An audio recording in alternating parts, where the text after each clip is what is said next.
A'udzu billahi minasyaitonir rajim. Bismillahirrahmanirrahim.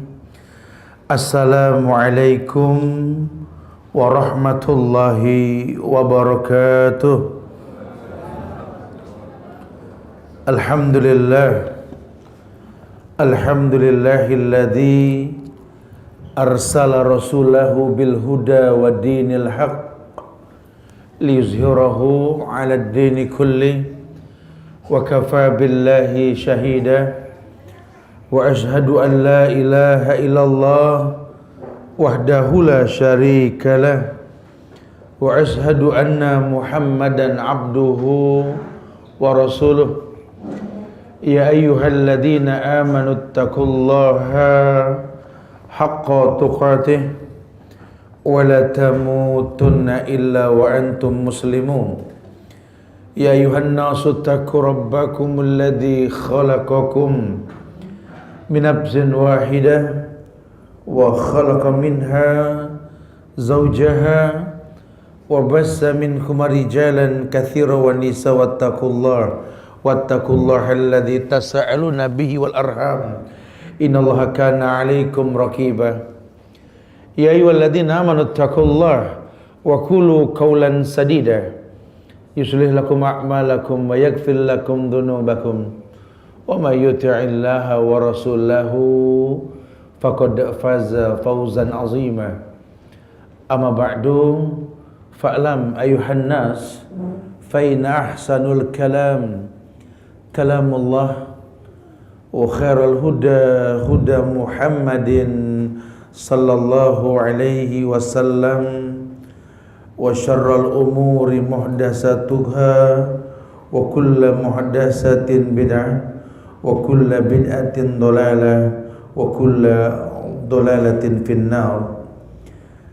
Ma'asyiral muslimin wal muslimat, sidang majlis yang semoga Allah muliakan dunia dan akhirat, wabil khusus Bapak Sakib, pemilik Manafi Seri Alam ini, para asatidzah yang semoga Allah muliakan dunia dan akhirat, dan para pemirsa dimanapun berada, berbeda negara, berbeda kota, yang mudah-mudahan Allah jadikan muamalah kita pada hari ini betul-betul menjadi sesuatu yang baik, sesuatu yang mendatangkan kebaikan dalam kehidupan insyaallah.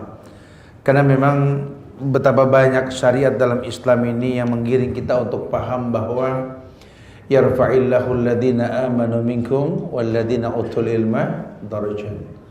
Akan diangkat derajat yang banyak buat orang-orang yang mau menuntut ilmu. Subhanallah. Banyak orang yang terkecoh di atas dunia ini, hidup ini untuk apa? Ketika dalam Al-Qur'an di surat Al-Isra Allah berfirman, wa qada rabbuka alla ta'budu illa iyyahu wa bil walidaini ihsana imma yablughanna 'indaka al-kibara ahaduhuma aw kilahuma fala taqul lahumma uff wa la tanharhuma wa qul lahumma qawlan karima wakhfid lahumma janaha dhulli minar rahmah wa qur rabbirhamhuma kama rabbayani shaghira. Ada ayat yang mengabarkan kepada kita bahwa takdir ini Allah yang buat. Hidup di atas dunia ini bukan cuma untuk tamattu, menikmati dunia. Karena terkecoh kita dengan dunia. Ketika Rasul mengatakan umru ummati baina sittin wa sab'in, aqallu zada min dhalik. Umru ummati baina sittin wa sab'in. Ini Rasul kabarkan kepada kita bahwa umur umatku antara 60 70. Aqallu zada min dzalik. Ada yang lebih dari 70, ada aqallu, tapi sedikit. Mudah-mudahan kita tergolong yang sedikit insyaallah, amin. Karena orang mana yang mau umur pendek, semua umur panjang dia mau, betul? Walaupun dia minta umur panjang, dikasih panjang, dia bingung sendiri. Adalah orang berdoa di pojokan surau, dia berkata, ya Allah panjangkan umurku, ya Allah panjangkan, ya Allah panjangkan. Takut mati dia. Kita sering dengar dia doa gitu, kita bantu doa, ya Allah, ini orang minta umur panjang, kasih 200. Ini orang minta 200, kita doa minta panjang, kita kasih 200, sudah takut. Melambangkan orang cuma pengen umur panjang, nggak bicara jumlah. Sehingga Nabi hanya mengatakan sitin wasabain, bas. Sudah 60-70. Kalau kita ambil contoh umur Rasul 63. Allahu Akbar. Singkat sekali umur. Jangan terbuang percuma waktu. Karena yang pasti kullu bani Adam khata', manusia berbuat salah. Di waktu yang singkat ini bagaimana berjumpa dengan Allah nanti? Wallah. Kalau buat umur yang 60 tahun saja, kita bekerja 8 jam satu hari, takut kurang harta kita. Akhirat nanti entah berapa tahun, entah jutaan tahun, kita tidak tahu umur kita di akhirat nanti. Sementara kita nggak pernah 8 jam ibadah sehari. Lawang sholat cuma 10 menit, 5 kali sholat cuma 50 menit. Satu hari 50 menit, sementara dunia yang cuma 60 tahun, 8 jam kita kerja. Ini membuat manusia terlena. Pun Allah kabarkan bahwa yang namanya dunia mata'ul gurur, kenikmatan yang menipu. Sehingga di garis sebuah tarik ulur hukum yang mengatakan wa qadha rabbuka alla ta'budu illa iyyahu. Merupakan sebuah takdir dalam Islam. Allah telah takdirkan kamu alla ta'budu illa iyyahu. Allah tidak ciptakan kamu kecuali untuk beribadah hanya kepada Allah. Sehingga sebuah landasan dasar wa ma khalaqtul jinna wal insa illa liya'budun. Di Adz-Dzariyat ayat 56 Allah mengatakan, tidaklah aku ciptakan jin dan manusia kecuali untuk beribadah. Ibadah yang dimaksud tauhidu billah, dia mengesahkan Allah. Karena kalau sudah mengesahkan Allah, segala amal yang dia perbuat menjadi sabab kemudahan yang akan dia miliki. Bukankah ada ayat yang mengatakan wa maliz zalimina min ansar? Allah tidak akan pernah tolong orang yang berbuat syirik, tidak mentauhidkan Allah. Sehingga makna wa qadha rabbuka alla ta'budu illa iyyahu, tauhidu billah. Ya.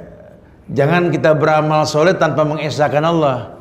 Karena Islam ini agama yang ajarkan kita untuk beribadah kepada Allah setelah kita mengenal Allah. Ya. Kalau cuma sekedar gugur hukum, siapapun mampu. Tapi jangan lupa, dalam hadis qudsi Allah mengatakan kullu amal ibni Adam lahu. Kullu amal ibni Adam lahu. Setiap ibadah anak Adam akan kembali pada si pelakunya. Anda syahadat, sholat, zakat, puasa, haji, muamalah, nikah, cerai dan lainnya, Allah kembali pada diri Anda. Ila syiyam kata Allah, kecuali puasa. Fa innahu li wa ana azibi, beda bab. Maknanya harusnya setiap ibadah yang kau lakukan membimbing dirimu untuk jadi baik. Cuma berapa banyak orang yang beribadah nggak jadi baik. Loh kok bisa? Ulama mengkritisi ayat disampaikan ini. Wa qadha rabbuka alla ta'budu illa iyyahu. Kamu lupa Allah telah takdirkan kamu untuk menyembah hanya kepadanya. Karena kalau cuma nasta'in dikedepankan salah. Ayatnya iyyaka na'budu wa iyyaka nasta'in. Kami beribadah dulu sama Allah, baru kami minta. Ini banyak orang minta ibadah nggak diperhatikan, dia susah. Akhirnya kita beragama dengan cara semau kita. Bukankah kita perlu kenal siapa yang kita ibadahi? Makanya ketika Ibnu Katsir menafsirkan makna bismillah, dia tafsirkan kalimat Allah dalam bismillah, Allah alif lam ha, itu perpaduan dua kata ilah wa walah. Allah ilah wa walah. Ilah yang diibadahi dengan benar, wa walah tidak ada kata cukup dalam beribadahnya. Karena banyak orang yang nggak paham Allah, yang dia tahu cuma Allah sudah Tuhan saja. Padahal dalam bahasa Arab alif lam ha zaman Nabi Nuh tidak ada. Arab ini mulai pada zaman Aribah, turunan dari Ibrahim alaihissalam. Haroka alif lam ha pada zaman Utsman bin Affan. Dulu tidak ada. Maka beliau menafsirkan Allah ilah wa wala, zat yang diibadahi dengan benar dan tak ada kata cukup dalam beribadah kepadanya. Maka ketika orang mengatakan wa qadha rabbuka alla ta'budu illa iyyahu, Kamu tidak diciptakan oleh Allah kecuali untuk mengesahkan Allah. Baru Allah bilang, wabil walidaini ihsana. Kepada kedua orang tua berbuat ihsan. Setelah dibaguskan ibadah, tahu tauhid kepada Allah, ubudiyah hanya untuk Allah, tolong gerakan yang kedua, wabil walidaini ihsana. Kamu berbuat ihsan kepada kedua orang tua. Allah enggak mengatakan wabil walidaini khairan, wabil walidaini thayyiban, tapi kalimatnya ihsanan. Sementara kalau kita tahu ihsan dalam bahasa Arab ini level tertinggi dalam ubudiyah kita kepada Allah, Islam, iman, ihsan. Ihsan an ta'budallaha ka'annaka tara fa in lam takun tara walakin Allah yara. Ihsan, kau beribadah kepada Allah seakan-akan kau melihat Allah.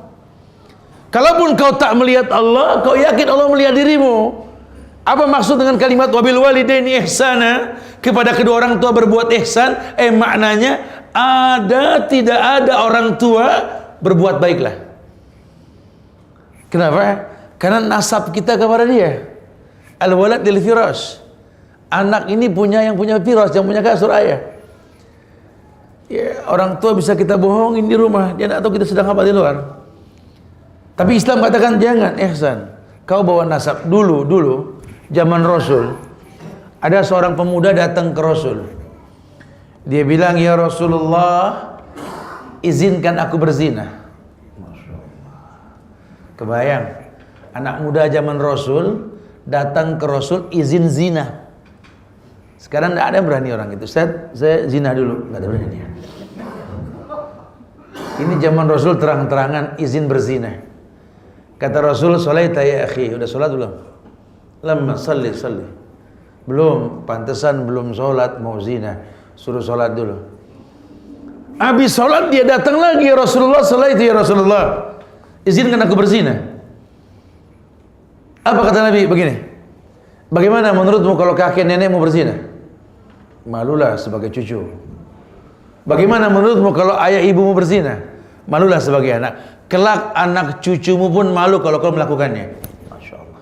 Lihat bahasa Rasul. Karena ada berkait, tak ada bekas anak, tak ada bekas cucu. Akan ada nasab. Tak ada bekas ayah, tak ada bekas kakek. Wabil walidaini ihsana, kepada kedua orang tua berbuat ihsan. Ada tidak ada dia, dimanapun dia berada, tolong lisan ini rotban min zikrillah. Jangan pernah kering, basahkan untuk mengingat Allah. Ya, Masya Allah. Justru yang banyak di masyarakat ini yang terjadi, kadang-kadang dunia mengecoh kita. Urusan pekerjaan membuat kita lupa ada mata tua yang menanti kedatangan kita. Dulu zaman kita masih susah, acap kali kita datangi orang tua kita, minta doa, minta berkah, minta dibalur dengan doa. Sekarang kita sudah jadi mobile man, orang yang sibuk. Ya, kita lupa ada mata tua yang menanti kita, sehingga gersang terasa hidup, tak ada keberkahan yang kita miliki. Padahal kalau buat orang laki berkait sama orang tua, secantik apapun istrimu, selucu apapun anak-anakmu, sehebat apapun kamu di mata dunia dan dititipkan dunia oleh Allah, wallahi ibumu, ayahmu, baru istrimu. Sampai kapanpun. Karena hidup memang untuk itu. Hidup memang untuk itu. Cuma yang terjadi tidak. Dunia mataul ghurur. Dunia ini membuat kita lalai, membuat kita tertipu. Berapa banyak orang yang gara-gara urusan dunia dia nomor dua kan ini. Masya Allah. Orang tua yang berilmu harus ya tahu bahwa umur yang makin hari makin berkurang harus dipahami oleh anak, supaya dia tahu ibu yang kau miliki, ayah yang kau miliki bukanlah ibu ayah yang 10 tahun yang lalu. Bukan. Lihatlah ayat mengatakan wabil walidaini ihsan.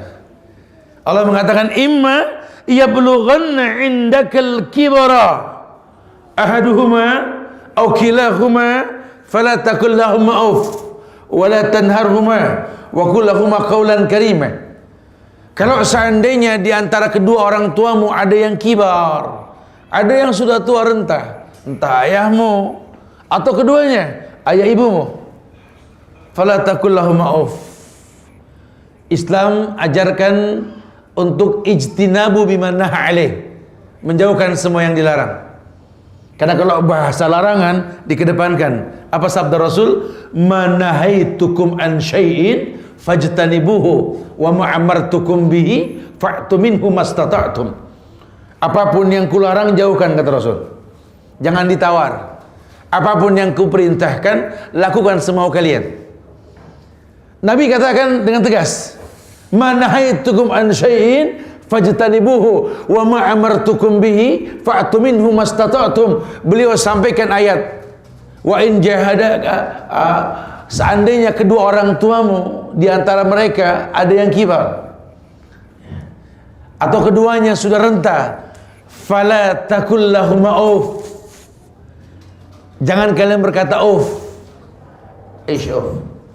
Auf ini maknanya cih, kayak model Subhan, tolong ambilkanlah air untuk mama. Saya bilang sama mama saya, iya, ambil, tapi iya, tuh terpaksa. Saya lagi sibuk, lagi ada kegiatan. Subhan, tolong ambilkan air. Iya, tolong dong. Iya, tuh terpaksa. Begitu saja Allah yang katakan langsung. Kalau seandainya kedua orang tuamu dalam kondisi tua renta, tak mampu untuk sesuatu dan dia minta tolong, atau keduanya, fala taqul lahum auf. Jangan pernah kalian ini menghela nafas, terpaksa untuk mengiyakan apa yang dia perintahkan. Fala taqul lahum auf. Bahkan penekanan, wala tanharhuma, jangan kau sakiti mereka, jangan kau hardik mereka. Karena demi Allah, kita ini akan mengalami fase kembali seperti anak-anak. Ada anak yang mengeluh capek menghadapi orang tuanya. Ustadz nggak ngalamin sih, Ustadz. Apa yang Ustadz rasakan dengan yang kami rasakan tidak sama, Ustadz. Ustadz suka bilang, Ustadz punya orang tua, Masya Allah. Kalau saya ujian, Ustadz. Dari kecil saya dibuang, saya dikasakiti, saya dizolimi. Bagaimana cinta bisa tumbuh dalam hati ini? Untuk memilih orang yang saya cinta, saya mampu. Tapi kan meletakkan cinta, saya tidak mampu. Susah, Ustadz. Walaupun dia orang tua saya, iya. Makanya Islam tawarkan kepada kita ini untuk membuat musahabah antara kita dengan orang tua dengan kita. Ya, dalam ayat dikatakan, wa in jahadaka la tusyrika bima laysa laka bihi ilmun fala tuti'huma wa sahibhuma fid dunya ma'rufa. Kalaupun orang tuamu mengajak kamu berbuat maksiat, berbuat dosa, fala tuti'huma, jangan patuhi dia. Wa sahibhuma fid dunya ma'rufa, tapi jadikan dia sahib. Apa sahib? Sahabat. Wa in jahadaka ala an tusyrika bi, kalau sampai orang tuamu mengajak kamu berbuat syirik padaku, kata Allah, fala tuti'huma, bukan wala tuti', fala tuti', cepat jangan patuh. Cuma Allah mengatakan wasahib, bukan fasohib. Artinya apa? Untuk menjadikan sahabat orang tua yang mengecewakan kita berat. Tapi nggak apa-apa. Kamu tercipta bukan untuk jadi hakim untuk orang tuamu. Banyak anak jadi hakim untuk orang tua, sehingga curhat sama ustadz itu kalau ngomong, ya Allah ustadz, orang tua saya aduh, kelewatan betul-betul. Bikin pegel mata, pegel hati, ustadz. Aduh, serba salah, ustadz. Dulu zaman saya nakal, dia ngomel sama saya, ustadz. Sekarang saya sudah hijrah, saya sudah taubat. Tiap hari sholat di masjid tetap ngomel. Saya jadi bingung. Saya nakal dia ngomel, saya benar dia ngomel. Kan saya jadi bingung ditanya begitu. Saya bilang, kenapa kamu nakal dia ngomel? Ya dia kecewa sama saya. Kok kamu benar dia ngomel juga? Saya nggak tahu, Ustaz. Tanyalah, kenapa Pak, bapaknya anakku sudah baik bapak ngomelin. Tiap hari ke masjid dia bagus. Saya tidak salahkan dia ke masjid bagus. Cuma tiap ke masjid dia pakai sarung, saya nggak izin. Ada aja. Jadi sebenarnya orang tua ada sebab dia ngomel ya. Kadang kita nggak paham dia ngomel kenapa.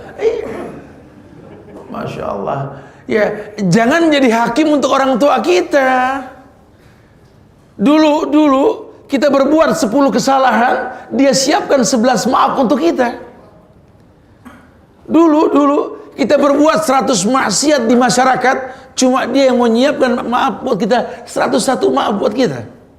Maka ada orang tua suka mengatakan pepatah, kasih orang tua sepanjang jalan, kasih anak sepanjang galah. Betul. Allahu Akbar. Ya. Ada hikayat seorang pemuda yang baru menikah dan dikaruniai oleh seorang anak. Tumbuhlah anak ini mulai remaja, hingga satu waktu rumah tangganya ini diuji. Si anak laki ini ya, diminta tolongin sama ayahnya. Ayahnya mau tinggal sama dia. Tadi ini berumah tangga istri dia, suami istri sama anak. Anak sudah mulai tumbuh remaja, ini ayah yang sudah tua renta mungkin nggak bisa tinggal sendiri. Dia bilang sama anaknya, "Nak, ayah pengen bareng sama kamu, nak." Ya, tentu ayahnya sudah tua. Serumahlah mereka. Suatu waktu ayahnya ini diajak makan bareng, istri, anaknya, sama cucunya dan si ayah ini. Dia makan bareng. Namanya orang tua. Kadang bangkis dia keluar ingus, kadang batuk, sehingga membuat orang suka nggak nyaman. Orang tua seperti anak-anak lagi. Anaknya yang laki ini melihat orang tua yang seperti ini seperti nggak tega. Kemudian selesai makan dia bilang sama ayah, dituntun ke kamar ayah.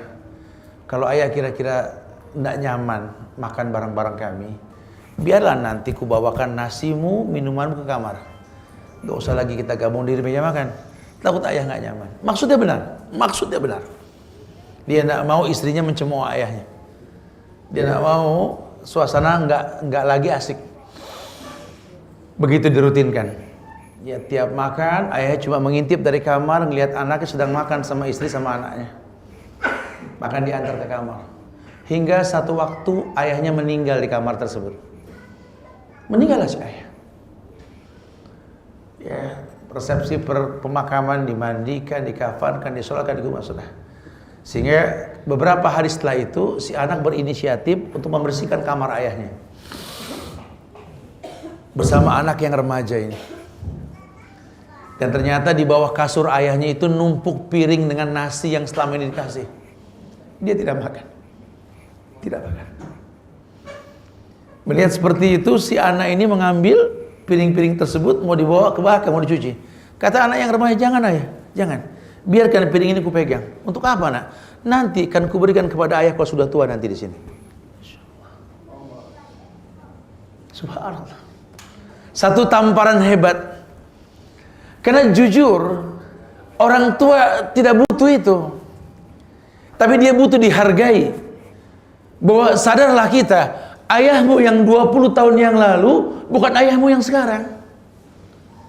Ibumu yang 20 tahun yang lalu bukan ibumu yang sekarang. Sehingga ketika banyak pemuda mengatakan bahwa tak butuh lagi orang tuanya, wallahi salah. Bahkan Islam ajarkan kepada kita untuk paham.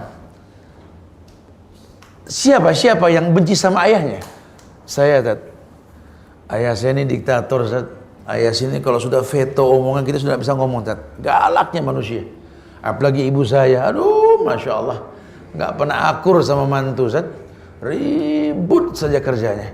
Saya dibikin bingung, Tat. Oh, Masya Allah. Saya banyak pertanyaan kayak gini ke saya. Saya bilang, gimana saya harus menjawab? Saya nggak tahu. Kalau saya merasakan mama saya ini manusia yang sempurna buat saya. Karena saya tidak pernah pakai kemeja, baju koko, sampai detik ini kecuali jahitan beliau. Semoga Allah muliakan beliau, Masya Allah. Tapi nggak semua begitu, Ustaz. Iya. Saya bilang sama dia begini. Cobalah kau yang tak suka sama ayah. Kau yang tak suka sama ayah. Sekali-kali kau lihatlah ayahmu sedang tidur. Coba sekali-kali. Entah siang, petang, entah malam. Lihat. Itu ayahmu kok. Lihatlah. Lihat ayahmu yang sedang tidur. Kau tatap wajahnya, kau perhatikan. Subhanallah, ayah. Kerut di kening ayah sudah mulai banyak. Coba lihat. Kulitnya sudah keriput, matanya yang hitam sudah mulai bersepah putih. Lihat. Coba kau tatap ayahmu. Lihatlah napas yang sudah mulai terpenggal-penggal. Lihat. Ini orang yang kau benci. Ini orang yang kau remehkan selama ini. Coba lihat. Kamu yang meremehkan ibumu, yang kau anggap dia manusia paling cerewet, paling galak, tak gampang akur sama mantu dan lainnya. Wallahi, tatap ibumu sedang tidur, tatap. Lihatlah mama yang pernah melahirkanmu, coba lihat. Ya Allah, mama. Kerut di kening mama sudah mulai tampak. Lihat. Wanita cantik ini sudah mulai menua. Mata mama yang indah sudah mulai bersepah putih, keriput tampak di pinggir mata. Pipinya yang cabi sudah mulai kendur. Gigi sudah mulai tanggal, urat di mana-mana di bagian tangan. Ini orang yang kau benci. Ini orang yang kau remehkan. Orang yang kau anggap tak ada kebaikannya sama sekali. Allahu Akbar. Mending besok pagi temui mereka. Ambil tangannya, cium, rasakan wangi kulitnya. Rasakan. Karena mungkin sebentar lagi daging bangkai yang kau cium dari badannya. Kalau mereka sudah meninggal, air mata nggak menghidupkan mereka. Sementara Islam mengatakan, Nabi pun menyampaikan pada kita, idza mata ibnu Adam inqata amalu illa min salas. Kalau meninggal anak Adam, putus semua hubungan. Dan kita anak Adam. Allah. Ketika mayit diangkat dari rumah, bismillah, Allahu Akbar, bismillah wa ala millati Rasulillah. Ini mayit diangkat keluar rumah, selama tinggal rumah yang mewah, selama tinggal pagar mewah yang baru direnovasi, selama tinggal istri yang cantik, suami yang tampan, selama tinggal 3 mengantar kita, 2 menetap, 1 kembali. Sanak familimu, hartamu mengantarmu, amal soleh mengantarmu. Sanak famili kembali, harta kembali. Yang tetap kan amal soleh. Meninggal anak Adam, putus semua hubungan kecuali 3. Sedekahmu waktu hidup, ilmu yang bermanfaat, doa anak yang soleh. Ini yang sering dikatakan, tak ada model doa yang lain kecuali Rabbi habli minas salihin, Rabbi habli minas salihin. Tidak ada doa yang lain yang Nabi ajarkan.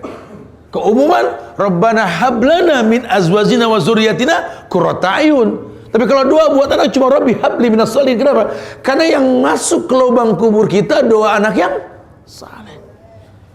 Bahkan pernah dibentangkan alam barzakh Rasul. Nabi dibukakan alam barzakh. Nabi melihat ada mayit yang sedang dicambuk oleh malaikat. Berhenti cambuk malaikat, berhenti. Ini mayit bingung, bertanya, ya malaikah, lima takifu min darbik. Wahai malaikat, kenapa kau hentikan cambukanmu padaku? Ini mayit tanya, lima takifu min darbik. Kenapa kau hentikan cambukanmu? Kenapa wahai malaikat?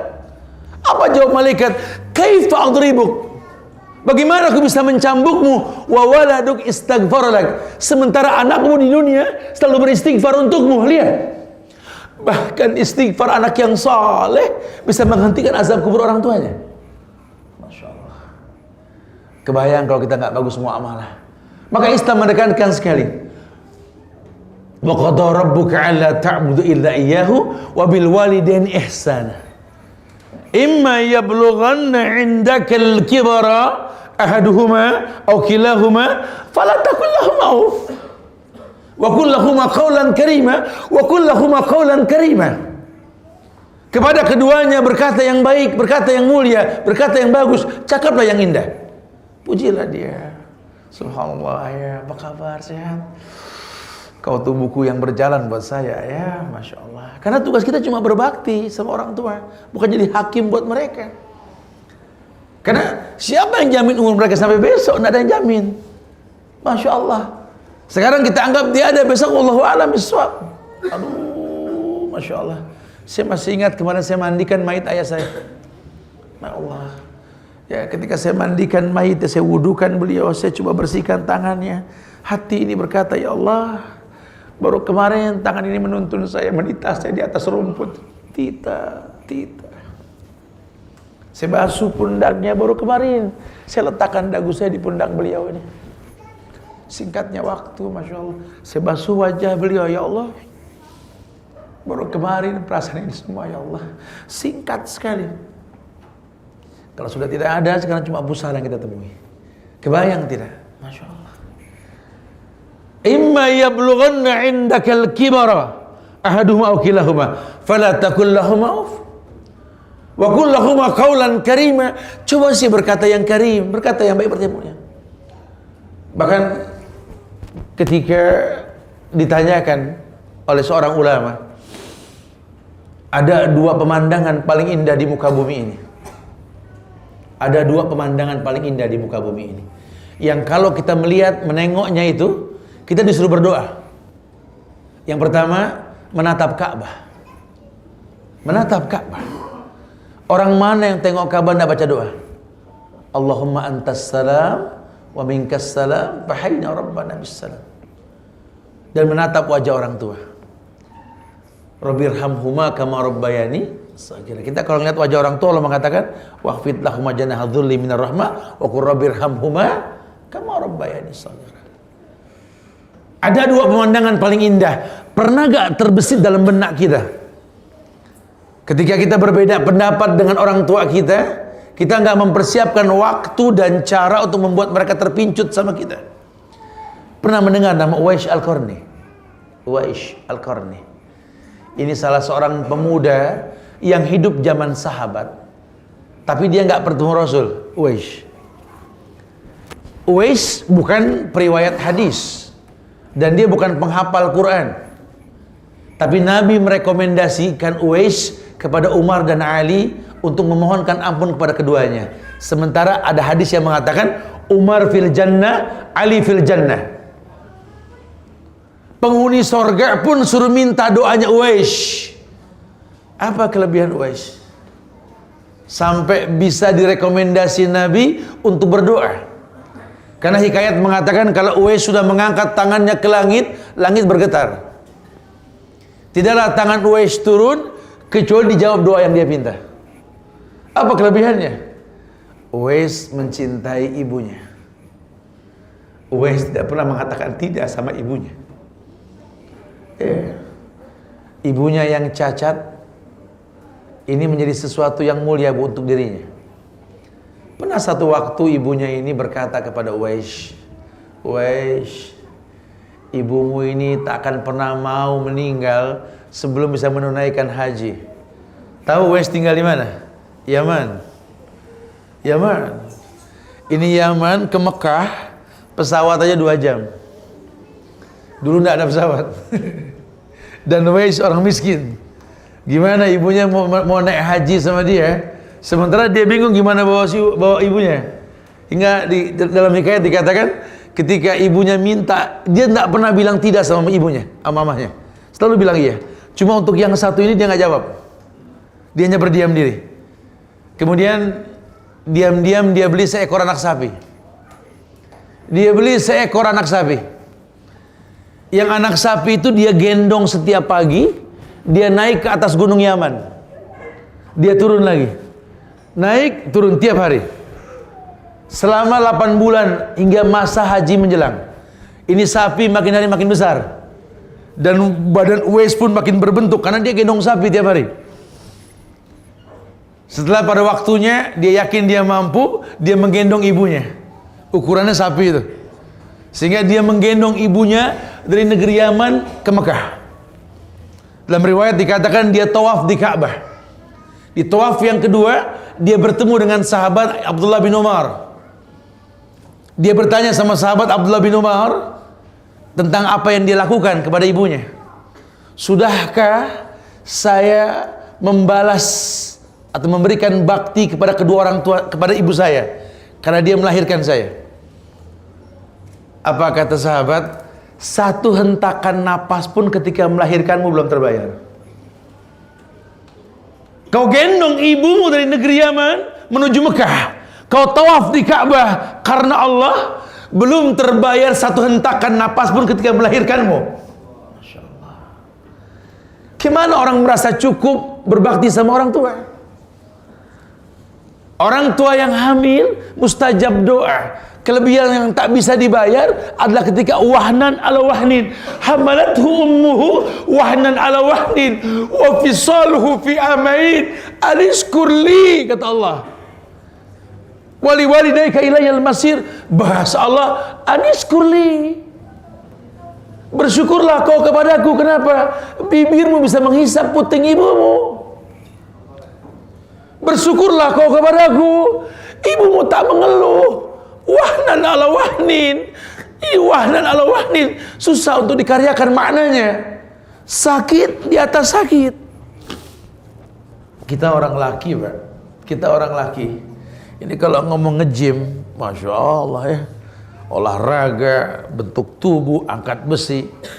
Cobalah kau letakkan itu galon air seberat 3 kg, kau ikat di perutmu selama 9 bulan. Kalau enggak kau lempar itu. Karena ya, tapi dia tidak mengeluh, membawa kau dalam kandungannya. Kalau sekarang suruh minum jamu yang pahit, tidak mau dia minum. Dulu karena anak dia minum. Dia bangun di malam hari, entah apa sebabnya. Kenapa kau bangun, ibu? Anak menangis. Kau tahu anak menangis? Anak menangis. Tapi nanti satu waktu ketika anak sudah dewasa, menangis pun dia tidak akan pernah bangun. Kenapa? Karena cinta orang tua itu timbul ketika anak punya kekurangan. Maka sering dikatakan sama ulama, cinta yang sejati itu ketika kita mencintai sesuatu karena kekurangannya, itu orang tua. Kita suka mengeluh, mama. Anak kan banyak, mah. Kenapa mesti dia lagi? Kayak tidak ada yang lain. Dia berkata dengan senyum, nantilah nak, kalau kau sudah punya anak kau tahu nanti. Cinta itu tidak bisa dipaksakan, nak. Cinta ini timbul karena melihat kekurangan, nak. Ketika kita sudah jadi orang tua, kita paham itu. Ya, makin kurang anak yang kita miliki dalam bentuk tubuh atau raga atau batinia, otak kita kepikirannya cuma dia doang. Itu cinta yang sejati. Mana cintamu kepada kedua orang tuamu? Lihatlah, gerakan tubuhnya sudah mulai bergetar, makannya sudah tidak banyak. Pernahkah terhayalkan dalam benakmu menyicil untuk umrah, untuk haji? Paling tidak hayalkan saja, hayalkan. Ya Allah, sehingga satu waktu nanti kalau kau mampu, bawalah orang tuamu ke Ka'bah, tuntunlah dia, mumpung masih ada. Ayah, ibu, itu Ka'bah. Ajarkan. Yuk katakan, Allahumma antas salam wa minkas salam fahayna rabbana bissalam. Ayah, ibu, ini lampu hijau. Angkatlah tangan kalian. Bismillah, Allahu Akbar. Tuntunlah tangannya. Subhanallah, walhamdulillah, wala ilaha illallah, wallahu akbar. Subhanallah, walhamdulillah, wala ilaha illallah, wallahu akbar. Ayah, ibu, ini rukun yamani. Kau sentuh dengan tangan kananmu atau kau lewati. Bacalah, Rabbana atina fid dunya hasanah wa fil akhirati hasanah wa qina adzabannar. Ayah, ibu, lampu hijau kembali, angkat tanganmu. Bismillah, Allahu Akbar. Terus tuntun 7 kali dia. Selesai, bawalah dia ke makam Ibrahim. Ayah, ibu, sholatlah 2 rakaat di sini. Bacalah kuliah di rakaat pertama dan qul huwallahu kedua. Setelah itu ketika selesai sudah ambilkan air zam-zam, minumkan dia. Katakan kepada mereka, doakan anakmu ini supaya sukses menaklukkan dunia untuk akhirat. Selesai, tuntun mereka menuju sofa, Katakan ayah ibu, inna sofa wal marwata min sa'airillah. Naik ke sofa, minta sama mereka, ajarkan Allahu Akbar, Allahu Akbar, Allahu Akbar, la ilaha illallah wahdahu la syarikalah, lahul mulku wa lahul hamdu wa huwa ala kulli syai'in qadir, la ilaha illallah wahda anjaza wa'dah wa nasara abda wa hazamal ahzaba wahda. Ayah ibu, angkatlah tanganmu yang tinggi, angkat tanganmu. Berdoalah kepada Allah yang panjang. Doakan anakmu ini agar bisa istiqomah menjadi anak yang saleh. Masya Allah. Sofa Marwah. Subhanallah. Telah kau padukan dua pemandangan paling indah, Ka'bah dan wajah orang tuamu. Kau paham sekali, karena demi Allah, waktu ini bergulir, masa berganti. Sebentar lagi waktunya. Maka Allah mengatakan, wahfid lahuma janahadzulli minar rahmah wa qur rabbirhamhuma kama rabbayani shaghira. Kamu yang merasa hebat di mata manusia, apa yang tak kau miliki? Wallah. Tolong wahfid lahuma janahadzulli minar rahmah. Merendahlah di hadapan orang tuamu seperti seekor piyik burung di hadapan induknya. Kita bolehlah kalau depan orang tuh action, kenapa? Ada apa? Gimana? Boleh lah ya. Kalau sama orang tua jangan, ya merendahlah.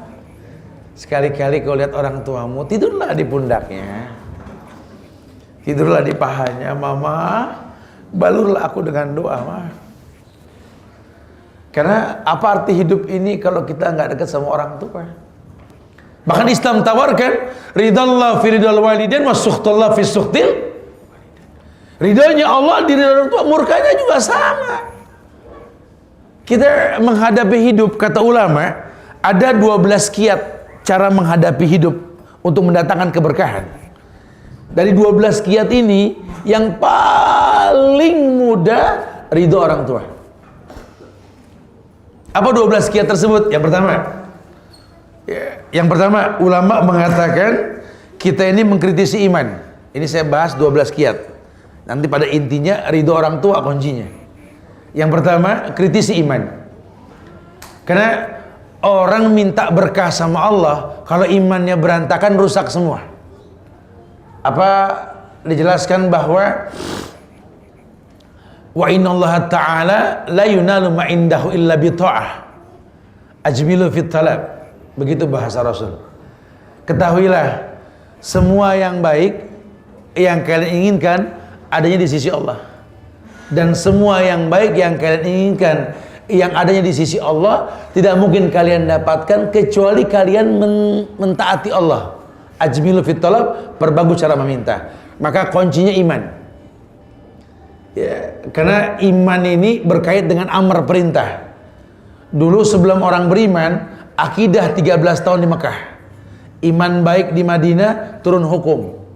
Maka kuncinya iman. Itu syarat berkah yang pertama. Yang kedua, kita disuruh beramal soleh. Artinya batil amal soleh tanpa iman. Man amila solihan min dzakarin au unsa wa huwa mu'min falanuyanahu hayatan thayyibah. Begitu bahasa Allah ya. Barang siapa yang beriman dan beramal soleh, dalam kondisi beriman, Allah berikan hayatan thayyibah, kehidupan yang baik. Maka ngalap berkah yang kedua, kritisi amal solehmu. Dan amal dikatakan soleh ketika berkait dengan qala Allah wa qala Rasul wa qala sahabah. Ketika ada firman Allahnya, ada sabda Rasulnya, dan sahabat melakukan soleh. Karena tidak ada di Islam ini amal soleh tanpa contoh. Kalau kau anggap soleh menurut kamu, 1000 orang 1000 soleh nanti.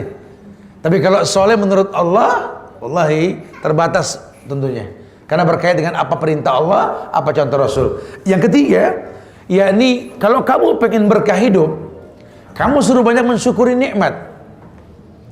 Akumulasi nilai yang kau miliki karena syukurmu.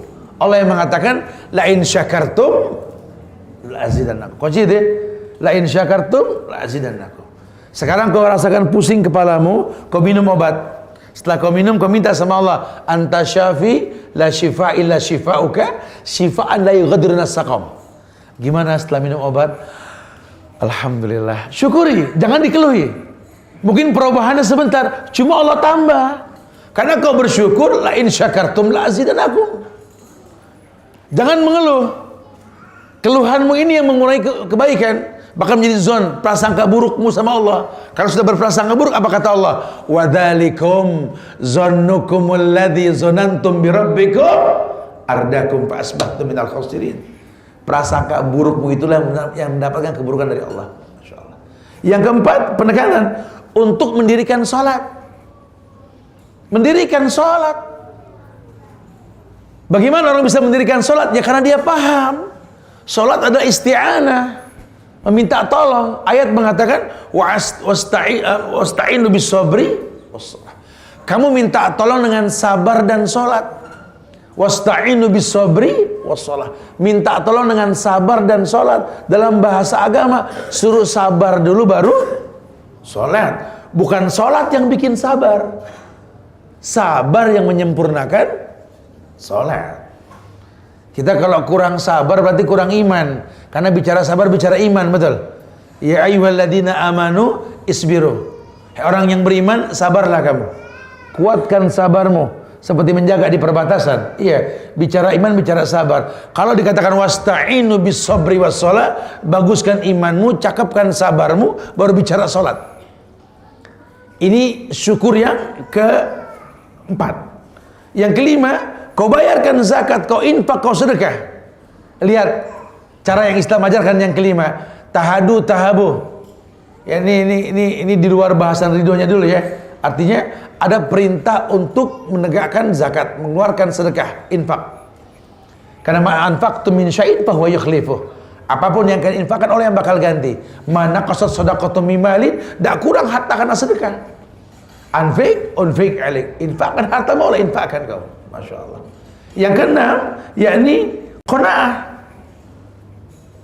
Qanaah itu apa? Merasa cukup dengan dunia. Kata Muhammad bin Idris Asy-Syafi'i, Imam Syafi'i bilang, "Idza kunta dzu qalbin qanu' anta wa sahibu dunya sawa." Idza kunta dzu qalbin qanu' anta wa sahibu dunya sawa. Kalau kamu punya jiwa yang qanaah, enggak gampang komplain dengan dunia, kamu sama yang punya dunia sama. Suruh punya jiwa yang qanaah, enggak gampang komplain, hidupmu akan baik. Yang ketujuh, suruh banyak istighfar. Banyak beristighfar. Kenapa? Karena istighfar ini memudahkan segalanya. Hidup pengen berkah, banyak istighfar. Dan istighfar itu enggak diidentikan dengan dosa. Karena Nabi juga orang yang maksum, beristighfar 70 sampai 100 kali. Bahkan perintah, ya qaumi istaghfiru rabbakum summa tubu ilaihi yumatti'kum mata'an hasanan. Pengen dapat hidup yang baik berkah, banyak istighfar. Yang kedelapan, kamu suruh nyambung tali silaturahmi. Berkaitan dengan silaturahmi ya kerabat dekat, saudaramu, keluargamu itu dulu, baru yang lain. Sambung, kayak begini kita kumpul gini. Ada kan event-event untuk sampai dakwah kepada kita. Selain ilmu yang kita dapat, silaturahmi, kiri kanan yang belum kenal-kenalan, dan hubungan kita, Masya Allah. Ini yang kata Nabi, ya, bahwa man aroda ayub satu fi rizqi wa yunsa'alahu fi asari falyasir rahimahu. Orang yang pengen disehatkan badannya, dipanjangkan umurnya, dibanyakan rezekinya, sambung tali silaturahmi. Ayolah. Yang hobi ngeos sepeda, jalan olahraga, temuin saudara di mana. Yang hobi dengan motornya, tarik gas, temui orang di mana. Yang hobi motor, jalan kaki, mobil apa, malis. Nggak ada masalah, itu zuyina linnas, perhiasan buat manusia. Minal khail musawwamah, dari kendaraan yang kita miliki nggak ada masalah. Cuma manfaatnya apa? Gitulah. Masya Allah. Yang kesembilan, mencari rizki dari jalan yang halal. Hidup berkah. Rezeki dari jalan yang halal. Kenapa? Karena kalau orang laki khususnya harus tahu kata Nabi, kulul lahmin nabata min sukhtin anaruhakubi. Setiap daging yang tumbuh dari barang yang haram, neraka lebih berhak. Masya Allah. Ya kulul lahmin nabata min sukhtin anaruhakubi. Setiap daging yang tumbuh dari barang yang haram, lakar lebih berhak. Nah, kalau sudah barang yang haram, kita nggak tahu, saya nggak tahu di kondisi di Johor sini. Tapi kalau di Jakarta, di Indonesia, Masya Allah, kami tiap hari ngeliat iklan dosa kiri kanan pakai baliho, pakai pelang merek reklame itu. Iklan rokok, iklan KPR BTN, bank konvensional, gadai cara konvensional. Bahkan sampai ada orang Islam sholat tapi ngantongin bank konvensional, kredit card. Tawaf di Ka'bah ngantongin riba, banyak. Jual beli dengan riba. Harusnya kalau memang mayoritas Muslim, udah nggak ada riba. Nggak ada. Apa kata Nabi? Idza tabaya'tum bil ina wa akhadtum ajnabal baqar wa raditum bizar'i wa taraktumul jihad sallallahu alaikum zullan la yanju atatarjula dinikum. Kalau kamu sudah terbiasa makan riba konvensional, kau pegang buntut sapi, enjoy dengan perekonomian, kau lupakan jihad, Allah akan turunkan keburukan dalam hidupmu. Betul.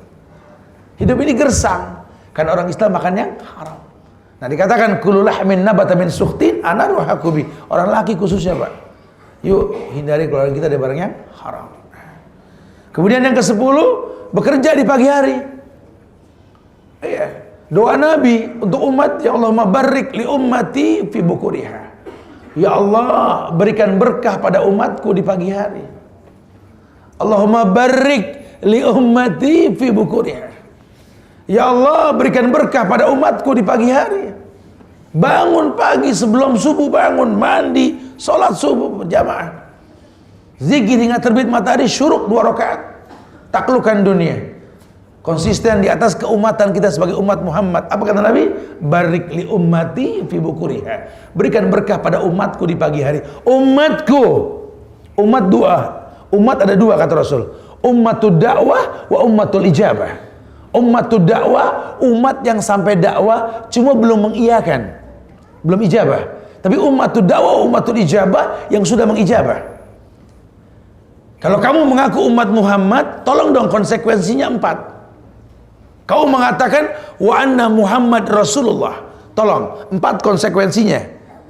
Ta'atuhu fi ma'amar, taati perintah beliau. Kamu mengaku umat Muhammad, perintah Nabi ikuti. Apa contohnya? Sallu kama ra'aitumuni usalli. Salatlah kalian seperti kalian melihat aku salat. Kamu sudah belum salat dengan salat Nabi? Karena macam ragam orang salat, betul? Contoh yang paling gampang saja.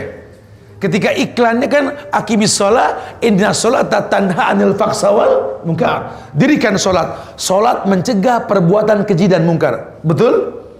Tayyib. Orang salat Allahu Akbar sama mertua ribut. Allahu Akbar sama orang tua ndak akur. Allahu Akbar korupsi. Allahu Akbar ribut sama saudara. Mana bekas salatnya? Katanya sholat tanha anil fahsya wal munkar. Nggak bisa dibiarkan. Loh kok bisa kritisi?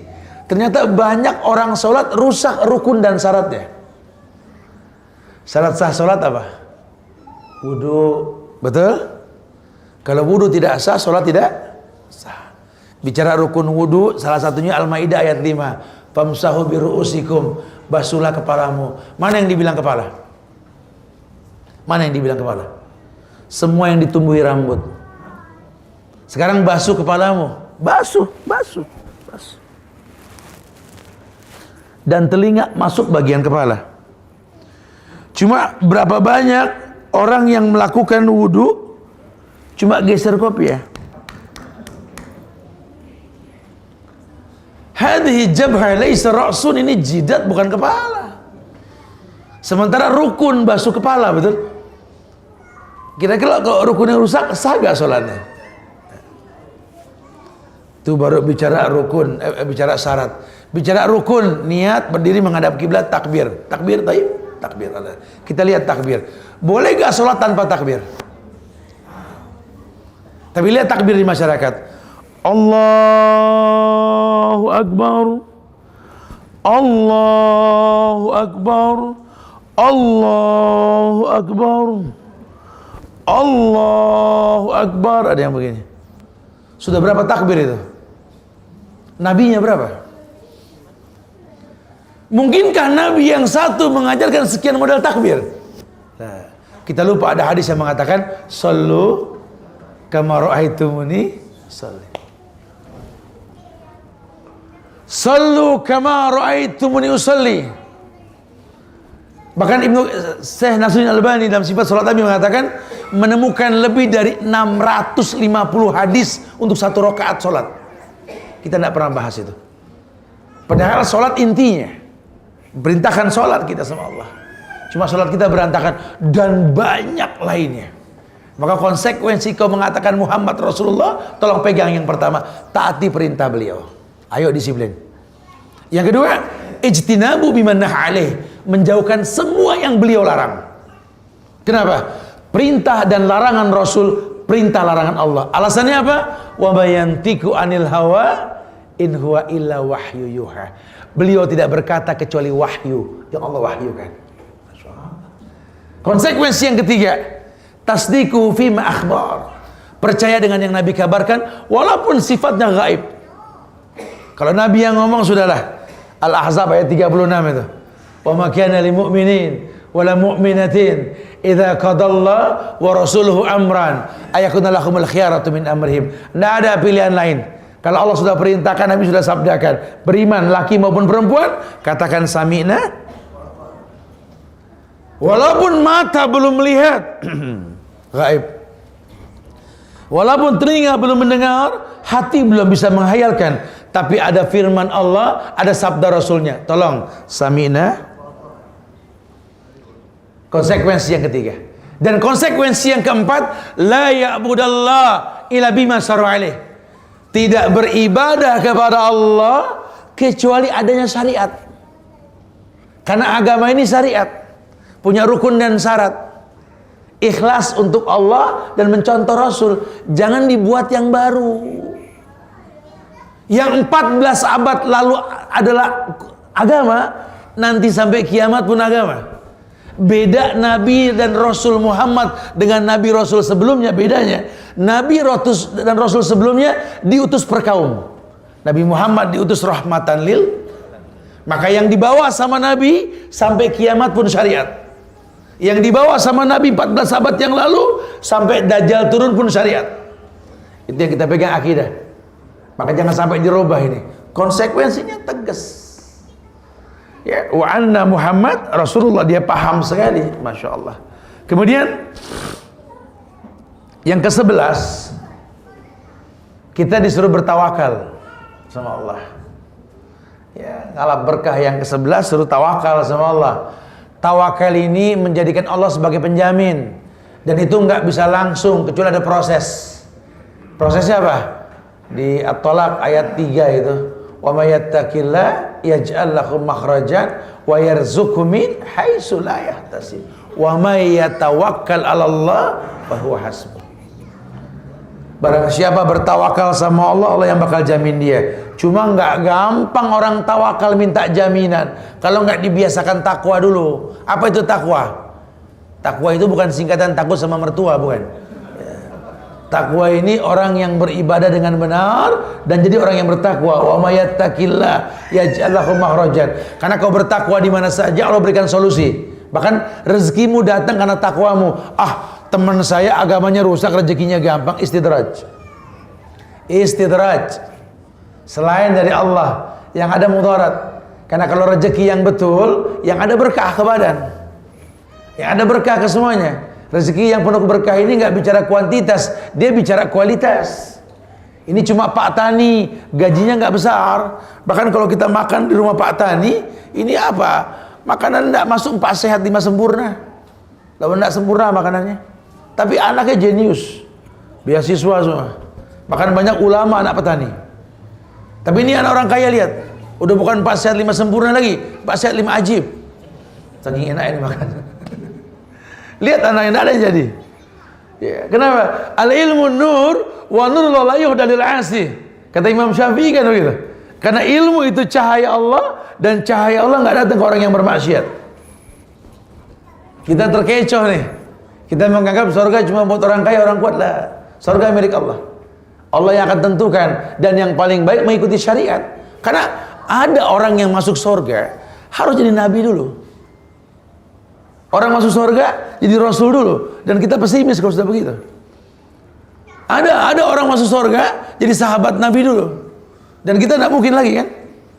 Ada orang masuk surga jadi tabiin, jadi tabiut tabiin, jadi ulama dulu, atau mati syahid, atau kena bencana alam dulu. Kita tidak bisa pilih takdir. Gimana masuk surga, Ustaz? Wallahi, surga dibuka dengan ridhonya Allah. Masya Allah, ridho Allah. Bahkan sampai ada orang yang seumur hidup berbuat maksiat dan dia bertobat, belum sempat tobat, mati di tengah jalan, Allah masukkan dia ke surga. Kenapa? Surga milik Allah. Ada perempuan berzina seumur hidup, dia mau bertobat, orang ragu dengan tobat dia, sehingga cuma seekor anjing yang mau terima sedekah minuman dia itu. Betul? Selesai anjing itu minum, anjing jalan, dia mati. Gara-gara itu dia masuk surga. Memberikan minum seekor. Apa kita beli anjing aja nanti? Oh ya, nggak bisa begitu.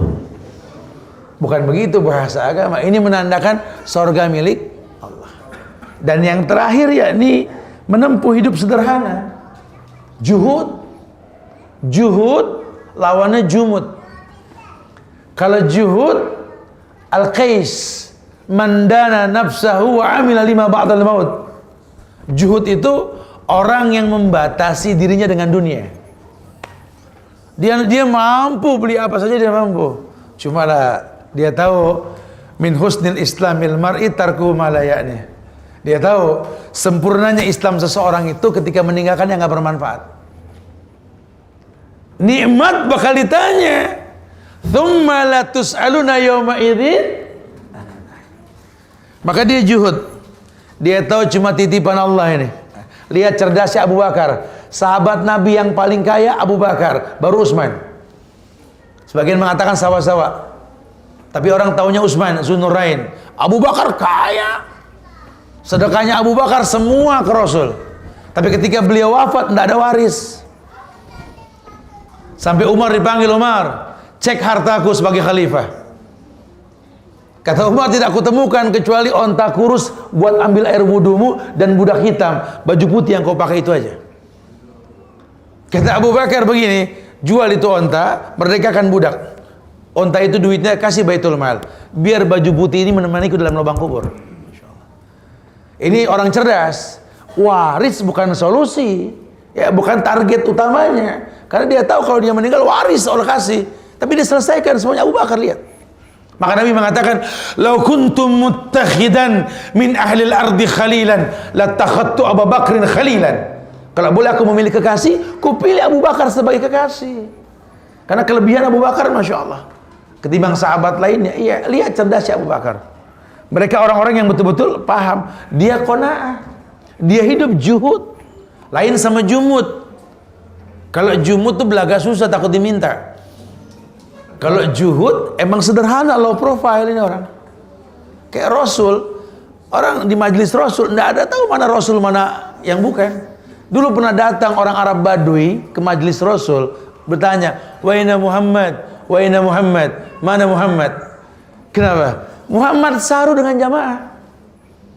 Dia hijrah ke Madinah, sampai di Madinah orang bingung, mana Abu Bakar, mana Muhammad. Abu Bakar berinisiatif, dia pentangkan sorbannya kepala Rasul. Oh, itu Rasul yang dipayungi itu. Saking sederhananya Rasul. Kalau sekarang kita bisa tahu ini. Oh, ini saudagar ini ya. Ini Pak Menteri ini ya. Ini Pak Polisi, kita tahu. Dulu tidak sederhana ya. Iya, lihat. Nah, ke-12 penyebab berkah tersebut, wallahi, kalau kita tidak sanggup untuk melakukannya, kita minta ridhonya Allah. Itu yang dimiliki oleh Uwais Al-Qarni. Ridhonya Allah, adil ridho orang tua kita. Makanya mumpung masih ada orang tua, yuk gapai ridhonya. Semoga Allah muliakan kita insyaallah ya. Kita berdialog. Silakan yang mau ditanyakan. Akhirul da'wana alhamdulillahi rabbil alamin. Fadhlu.